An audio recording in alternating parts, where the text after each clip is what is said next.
समय की बात है। कनकपुर नामक गांव में मुरली नाम का एक गरीब लकड़हारा रहता था। उसकी संपत्ति केवल एक टूटी फूटी कुल्हाड़ी, एक मरियल सा लंगड़ा घोड़ा और एक गधा था। इन्हीं के सहारे वह किसी तरह अपने जीवन का निर्वाह करता और अपनी इकलौती बेटी मीरा के साथ अपना बुढ़ापा काट रहा था। एक दिन उसने लकड़ियों का गट्ठर तैयार किया और अपने घोड़े पर लाद कर बाजार की ओर चल पड़ा। मन ही मन उसने सोचा कि यदि लकड़ियां अच्छे दामों पर बिक गईं, तो वह अपनी बेटी के लिए कुछ सुंदर वस्तु अवश्य लेकर आएगा। बाजार पहुंचकर वह ग्राहकों को आवाज देने लगा। काफी देर बाद एक धनी व्यक्ति की दृष्टि उस पर पड़ी। वह मन ही मन सोचने लगा कि यह बूढ़ा तो भोला प्रतीत होता है, इसे आसानी से ठगा जा सकता है।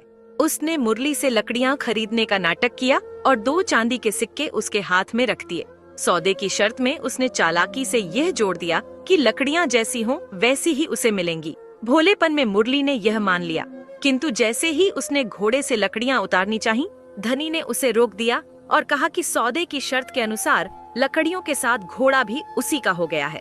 मुरली हतप्रभ रह गया। उसने बहुत विनती की, लेकिन धनी ने उसकी एक न सुनी।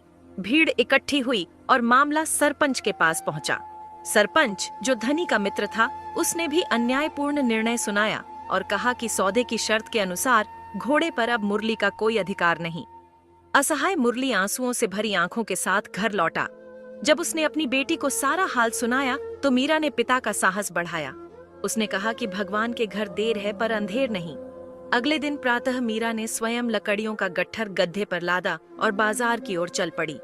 संयोग से वही धनी व्यक्ति उस दिन भी किसी को ठगने के इरादे से बाजार आया हुआ था।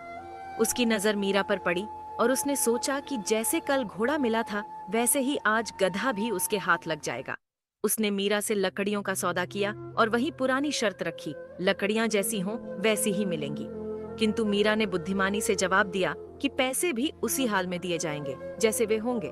धनी हंस पड़ा और उसकी बात मान ली। I'm always adjusting